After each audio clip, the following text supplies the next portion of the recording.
Mercedes thought Monaco gave them the perfect answer. Antonelli on pole. Verstappen beaten. The FIA clampdown survived. The controversy silenced. But Red Bull looked at that lap and saw the opposite. They saw a warning. Because Mercedes were supposed to lose performance after the hot engine loophole was targeted. They were supposed to feel the ban on the emergency hybrid trick. They were supposed to look less mysterious after the front wing investigation. Instead, Antonelli beat Verstappen by 43 thousandths of a second. At Monaco. After all of it. And that is why Red Bull's discovery is so dangerous. They did not just find one suspicious part. They found a pattern. A reported 0.3 per lap engine advantage. A new FIA hot test at 130 degrees Celsius. A front wing that had to be investigated. A hybrid shutdown exploit dangerous enough to involve Verstappen himself. And still, Mercedes stayed fast. So now the question is not, did Mercedes use one trick? The question is, what if the entire car is the trick? Because the FIA can close one loophole. Red Bull can expose one clue. Verstappen can apply pressure. But if Mercedes have built a complete system that keeps finding speed after every clampdown, then Monaco did not expose their weakness. It exposed how far ahead they really are. Subscribe to the channel. To understand why Red Bull's reaction after Monaco mattered so much, you have to understand what Mercedes had just done. They had not simply taken pole. They had taken pole at the worst possible moment for anyone hoping the controversy was over. Because Monaco was supposed to be the truth test. The FIA had already started closing the doors around Mercedes. The hot engine loophole had been targeted. The emergency hybrid shutdown trick had been banned as a performance tool. The front wing had already drawn enough attention to be investigated. So the paddock expected a different Mercedes. A slower Mercedes. A Mercedes with less mystery around it. That was the moment Red Bull were waiting for. If the car lost performance after the FIA's actions, then the answer would be simple. Mercedes had been too fast because of controversial tricks, and once those tricks were restricted, the advantage disappeared. But that is not what happened. Antonelli crossed the line in Monaco and beat Verstappen by 43 thousandths of a second. That margin is tiny. But the message behind it was enormous. Because 43 thousandths is not the kind of gap that lets a rival sleep calmly. It is the kind of gap that sends engineers back into every corner of the lap, searching for the smallest trace of where the time came from. One braking zone. One throttle pickup. One energy phase. One moment of stability over the curb.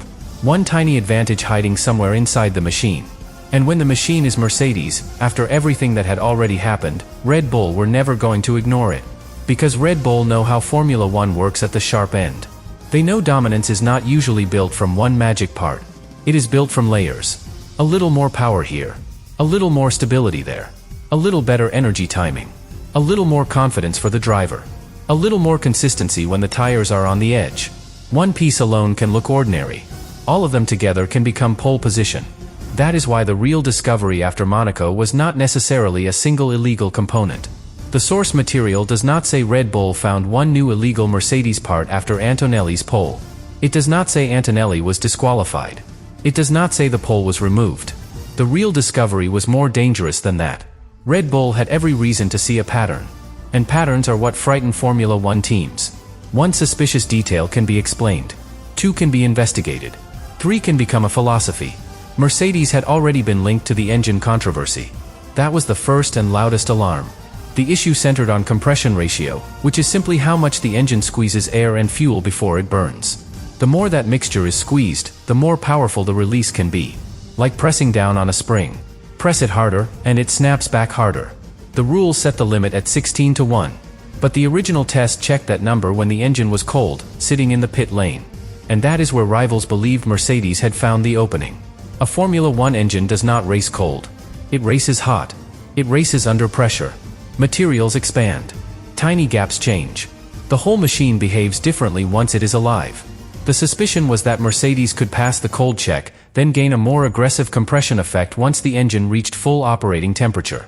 Cold, legal. Hot, allegedly more powerful. That kind of trick is not easy to see from the outside. It lives between the written rule and the real conditions of racing. It lives in the difference between what inspectors can measure in the garage and what the car becomes when it is being pushed flat out. And the reported gain was huge. Up to 0.3 of a second per lap. 0.3. Now compare that with Monaco. Antonelli beat Verstappen by 43 thousandths. That is why Red Bull had to look harder. Because a controversy involving tenths had just collided with a result decided by thousandths.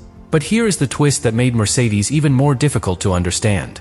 By Monaco, the FIA had already acted.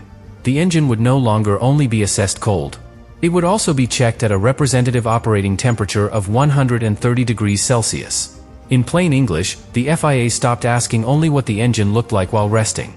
It started asking what the engine became when it was working. That was supposed to cut straight into the Mercedes suspicion. That was supposed to reveal whether the early advantage was real performance, or performance helped by a loophole the rulebook had not fully prepared for. And still, Mercedes took pole. That is where Red Bull's concern becomes sharper. Because if the hot engine test removed the suspected advantage, but Mercedes were still fast enough to beat Verstappen, then the engine was not the whole answer. It may have been one layer. One important layer. But not the entire machine. And that is the nightmare for a rival team. A loophole can be closed. A directive can be written. A single trick can be banned. But a complete system cannot be removed overnight. If Mercedes found performance in several connected places, then Red Bull are not chasing one secret anymore. They are chasing the way the whole car thinks. And Mercedes had already given them another clue. The front wing. Earlier in the season, footage from the Chinese Grand Prix raised concerns about the Mercedes W16's front wing flaps. Rival teams noticed that under braking, the flaps appeared to remain in an intermediate position, not fully behaving the way they were expected to behave within the required closing window. For most fans, that sounds tiny. A small wing movement. A small delay. A small behavior change. But Formula One is built on small behaviors that become huge consequences. The front wing is the first part of the car that meets the air. It decides where that air goes next. It feeds the floor. It influences the tires. It changes the balance. It affects how much the driver trusts the car when he turns in. Think of it like the first person entering a crowded hallway. If that person steps slightly to one side, everyone behind them shifts. The entire flow changes because of one movement at the front. That is what the front wing does with air. And under braking, that matters even more. Braking is one of the most violent moments in a lap. The car dives forward. The rear becomes lighter. The front tires are loaded. The driver is trying to slow down, rotate, and prepare for acceleration all at once. A stable car gives confidence. Confidence gives commitment. Commitment gives lap time. And at Monaco, lap time is almost entirely built from commitment. Antonelli's pole lap looked committed. He was not driving like someone waiting for the car to surprise him. He looked calm. Precise. Almost too comfortable for a 19-year-old carrying the pressure of Mercedes, Verstappen, and the championship. That is exactly the kind of thing Red Bull would notice. Not because it proves the wing was illegal. It does not. The FIA investigated the front wing concern and cleared Mercedes. According to the source material, the behavior was not judged as deliberate software manipulation. It was linked to insufficient hydraulic pressure, a design miscalculation that affected how the wing closed under certain air loads. No penalty followed. But once again, the outcome was not the only thing that mattered. The behavior existed strongly enough to be questioned. And when it sits beside the engine controversy, it becomes part of the same pattern. The engine question was about temperature. The front wing question was about movement under load. Both asked the same deeper question. What does the Mercedes do when the car is no longer static?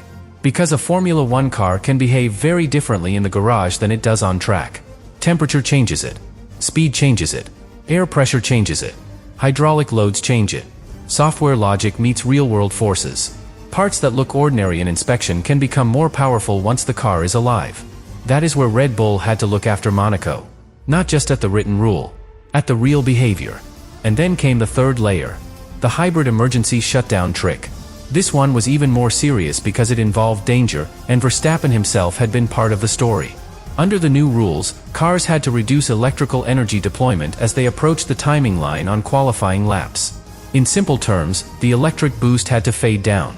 A car was not supposed to keep maximum deployment all the way to the end without that reduction. But Mercedes and Red Bull reportedly found a way around that reduction by using an emergency shutdown function in the hybrid system. That function existed for genuine problems. It was meant to protect components when something went wrong. It was a safety feature, not something designed to be used as a planned qualifying shortcut. But according to the controversy, triggering it at the right moment could avoid the normal power reduction for longer. That meant more electrical power for longer. Right when the lap time mattered. That is the kind of idea that sounds brilliant until it becomes dangerous. And in Japan, it did. Antonelli and Verstappen both suffered sudden power losses through corners. They were left moving slowly in high-speed sections while other cars were arriving quickly. Alexander Albon was also affected by complications linked to the same system. That changed the tone instantly. A slow car in a fast section is frightening. The driver behind may not expect it. The closing speed can be enormous. The driver with the problem has almost no defense. Ferrari raised safety concerns. The FIA responded with a technical directive. Emergency shutdowns had to be used only for legitimate emergencies, not as a repeated performance tool. Antonelli himself acknowledged that the trick was not safe, and supported banning it for driver safety. That detail matters. Drivers do not easily give away performance. If something helps the lap time, they usually want to keep it. So when a driver admits a method is not safe, the issue has moved beyond paddock politics. It has become real inside the cockpit. And Verstappen had felt that risk too. That is why his position after Monaco becomes so important. He was not just beaten by Mercedes. He was beaten by Mercedes after being part of a season where the new hybrid systems had already created a dangerous controversy. He knew how thin the line could become between clever engineering and real risk. Then he lost Monaco pole by 43 thousandths. That is the kind of result that makes Red Bull examine everything twice. Because when the margin is that small, every gray area feels decisive. A few hundredths from energy. A few hundredths from braking stability. A few hundredths from tire confidence. A few hundredths from engine behavior. Add them together, and the pole is gone. That is why Red Bull's real finding after Monaco was the pattern itself. Mercedes were not just fast before the clampdown. They were fast after it. They were not just questioned in one area. They had been questioned in multiple areas. And they were not merely surviving FIA attention. They were still winning the most important qualifying battles. That creates a brutal problem for Red Bull. If Mercedes are fast because of one trick, Red Bull can push the FIA to close it. If Mercedes are fast because of a complete philosophy, Red Bull have to beat the philosophy. That is much harder. Because a philosophy is not one part you can photograph. It is not one software function you can ban. It is not one measurement you can change.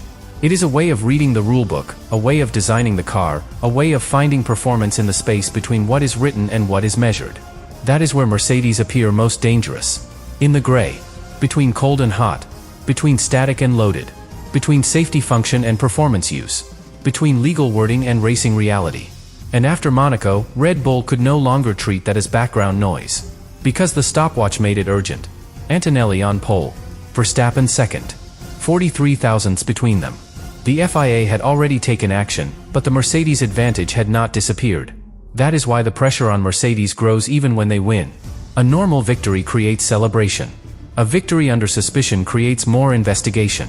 Every Mercedes lap now becomes a clue. If the car gains on exit, rivals ask about hybrid deployment.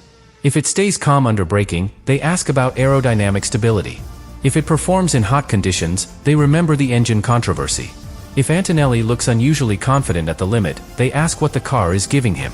That is the cost of being fast in a season full of technical questions. You do not get to win quietly. And Mercedes know this. They know Red Bull will not stop searching. They know the FIA has already shown a willingness to tighten the rules. They know every unusual behavior of the W17 will be slowed down, zoomed in, compared, and discussed. That is the panic beneath the surface. Not panic because the pole was taken away. It was not. Not panic because the source says Red Bull found one confirmed illegal part. It does not. Panic because Red Bull may have found something more difficult for Mercedes to escape. A story that connects. The engine. The wing. The hybrid trick. The Monaco pole after the clampdown. Once those pieces are connected, Mercedes are no longer fighting only on track. They are fighting the narrative that their entire advantage comes from living closer to the edge than anyone else. And that narrative can be dangerous. It can pressure the FIA into more checks. It can pressure rivals into more protests. It can pressure drivers into questioning every result. It can pressure fans into seeing every Mercedes performance through suspicion before admiration. That is why this next phase of the championship becomes so intense. Because Red Bull are not only chasing lap time now. They are chasing proof. Proof of where Mercedes gained time.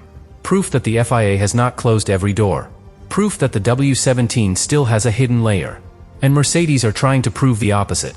That their speed is not a scandal. That Antonelli's pole was not the product of one trick. That the car is simply better, more complete, and more advanced in the new era.